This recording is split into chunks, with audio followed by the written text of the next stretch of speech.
కూరగాయల ధరలు మండిపోతున్నాయి. మొన్నటి వరకు ఏ కూరగాయలు చూసినా కిలో 50 రూపాయల నుంచి 60 రూపాయల మధ్యలోనూ, ఇంకా తక్కువగానూ ఉంది. కానీ జూన్ నెల ఆరంభం నుంచి కూరగాయల ధరలు భారీగా పెరుగుతున్నాయి. జనాలు ఎక్కువగా వాడే ఉల్లి, టమాటా రేట్లు కొండెక్కి కూర్చున్నాయి.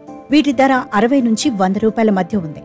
ఇక కొన్ని కూరగాయల ధరలైతే ఏకంగా సెంచరీ దాటేశాయి. పచ్చిమిర్చి, బీరకాయ వంటి వాటి ధరలైతే 150 రూపాయలకు చేరుకున్నాయి. పెరుగుతున్న ధరలు చూసి సామాన్యులు బెంబెలెత్తుతున్నారు. ధరలు ఇలా మండిపోతే ఏం కొనాలి, ఏం తినాలి అని ఆవేదన వ్యక్తం చేస్తున్నారు.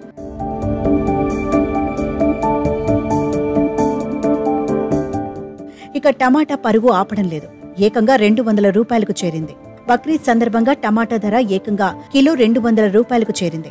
కాకపోతే అది మన దగ్గర కాదు, పాకిస్తాన్లో. గత కొన్ని నెలలుగా పాక్లో నిత్యావసరాల ధరలు చుక్కలను తాకుతున్నాయి. కిలో గోధుమ పిండి ఏకంగా 200 రూపాయలు పలికింది. తీవ్రమైన ద్రవ్యోల్బణం కారణంగా రేట్లు పైకి దూసుకుపోతున్నాయి. ఇక బక్రీద్ నాడు టమాటా కొండెక్కి కూర్చుంది. కిలో 200 రూపాయలకు పైగా పలికింది. ఎక్స్ప్రెస్ ట్రిబ్యూన్ ప్రకారం పాక్ ప్రభుత్వం కిలో టమాటా ధరను 100 రూపాయలుగా నిర్ణయించింది. కానీ బహిరంగ మార్కెట్లో ఎక్కడా ఈ రేటుకు టమాటాను విక్రయించలేదు. బయట కిలో టమాటాను ఏకంగా 200 రూపాయలకు పైగా విక్రయించారు. దాంతో జనాలు పండుగ పూట తీవ్ర ఇబ్బంది ఎదుర్కొన్నారు. బక్రీద్ పండుగకు 2 రోజుల ముందు వరకు 100 రూపాయలు ఉన్న ధర పండుగ ముందు రోజే ఏకంగా 100 పెరగడంతో సామాన్యులు తీవ్రంగా ఇబ్బంది పడ్డారు.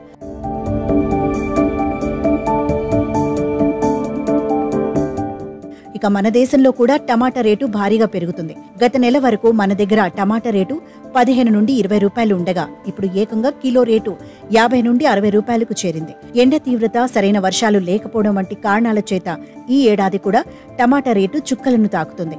ఇక దక్షిణాది రాష్ట్రాల్లో కూడా టమాటా ధర భారీగానే పెరిగింది.